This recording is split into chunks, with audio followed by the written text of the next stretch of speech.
KY3 and KSPR News starts with breaking news. On Ozarks Today, we break down the lawsuits over the duck boat tragedy on Table Rock. Also a look at the 25 most wanted fugitives in our area and the range of crimes. Plus, you want to have that be a very first successful start to the school day and to the school year. And getting ready for the first day of school, the vaccines your child needs and where you can get them for free. We're following breaking news this morning at the intersection of Campbell and Sunshine. We now know a teenager is in critical condition after an accident there. Lexi Spivak joins us live with an update.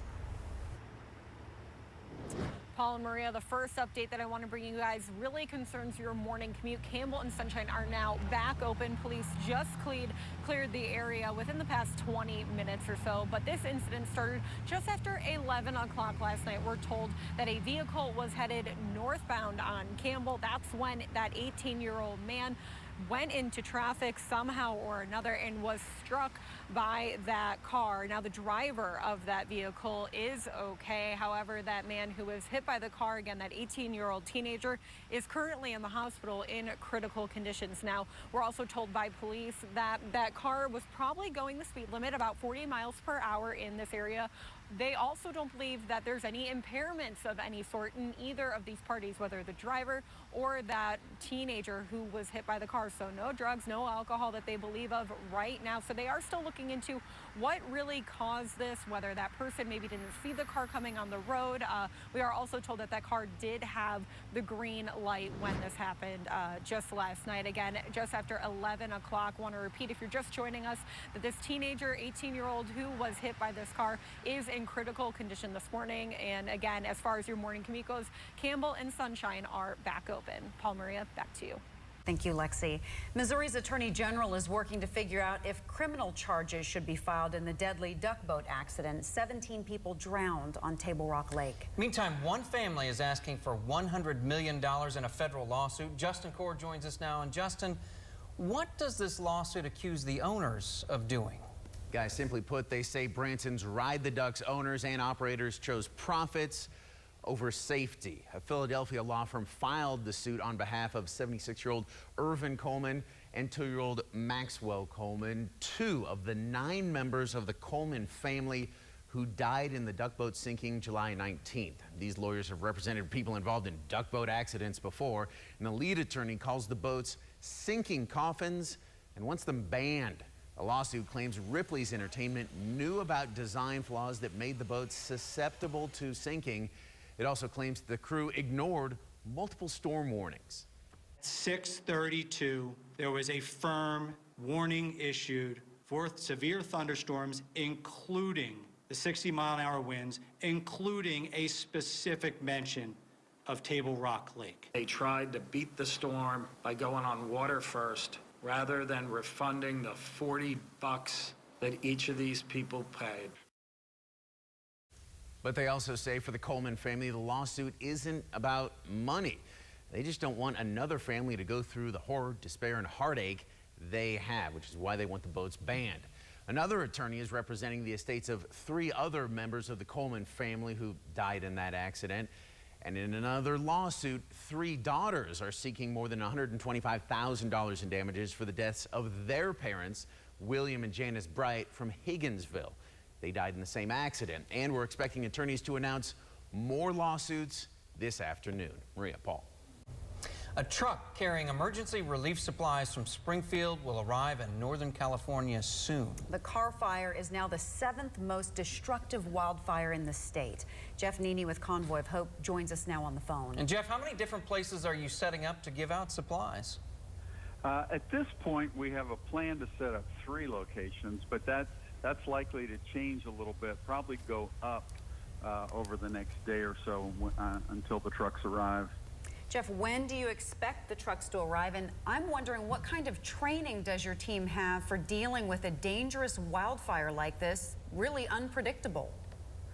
We have 2 trucks en route. One truck will arrive on Wednesday, and it's got 2 guys in it, and then another truck will arrive Thursday with 1 gentleman in it. The training, our disaster services team trains constantly, so they're training under all different scenarios. And then when we go into a situation like this that's somewhat dangerous, we try to just be as safe as possible. Safety first. We'll talk to emergency management officials, find out safe routes to get into that area, safe routes to get out of that area, and then try to keep the areas that we're working in with the survivors and the people that have been affected as far from the fire as logistically possible. With 17 different wildfires burning in California, do you anticipate going to other areas besides Redding? I think it really depends on the severity of the fires. We're prepared to go to more if called on. At this point, though, we're going to focus on the Carr Fire and do as much as we possibly can. What's the plan as soon as your team arrives? First thing they'll do is they'll be in touch with emergency management to make sure that, we go to the places that they want us to go. And then we've already made contact with several partners in the area, churches that have large parking lots and a large amount of volunteers that can get involved. And they'll get there, they'll get set up, they'll start distribution, they'll start preparing the trucks and the product to get it in place and just go from there. And then it's like, you never know when you get there. The plan may change completely, but so you've got to be flexible at the same time. So as of right now, what's the plan for how long you think you'll be there in Redding?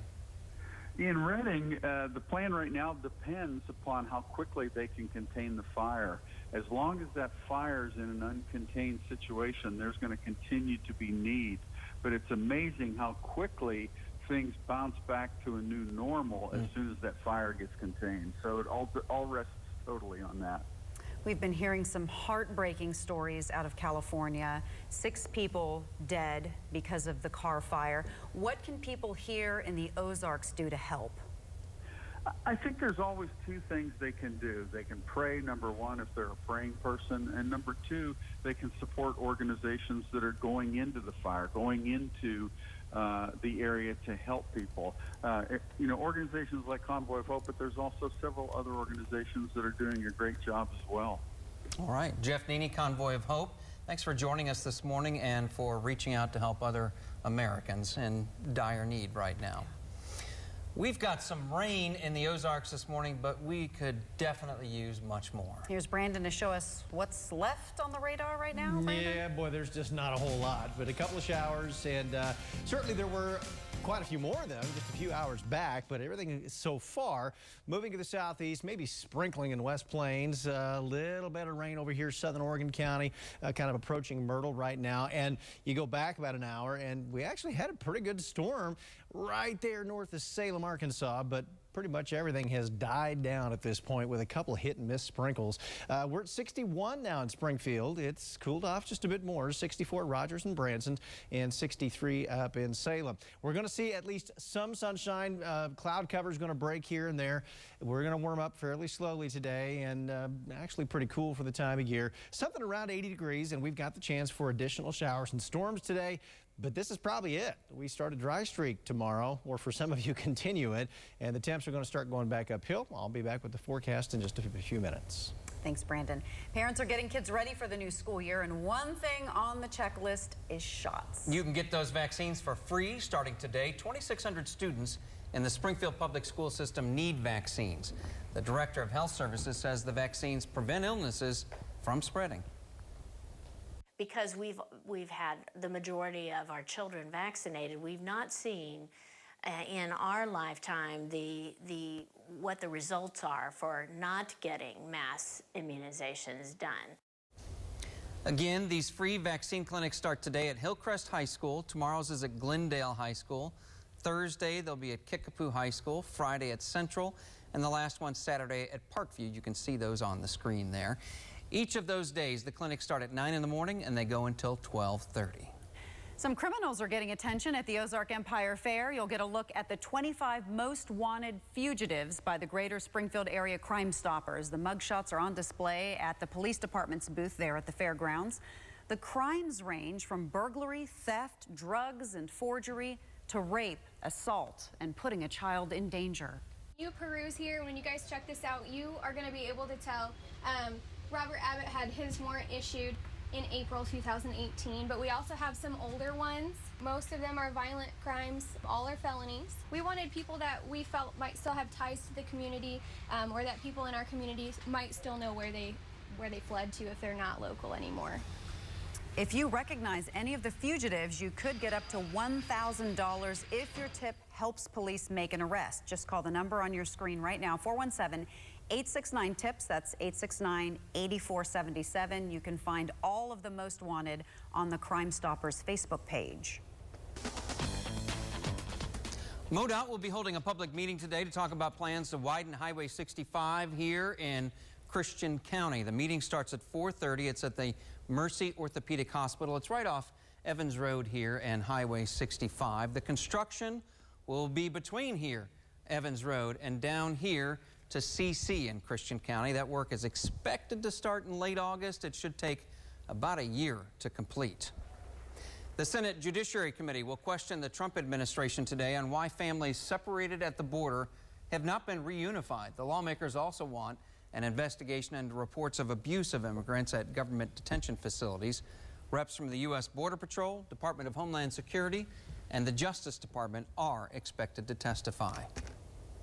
Marine researchers say they found a new hybrid animal. It's called a wolfen. It's a wolfen. Yeah. It's a combo of a rough-toothed dolphin and a melon-headed whale. The very first of its kind, found near Hawaii. The researchers say We're getting to the best part of this story here shortly. That whale is similar in size to a dolphin, so it's not unreasonable for the two species to find love. What do you mean, Paul? Well, more I don't know detail? if it's appropriate to go into the birds sure and I bees follow. right now.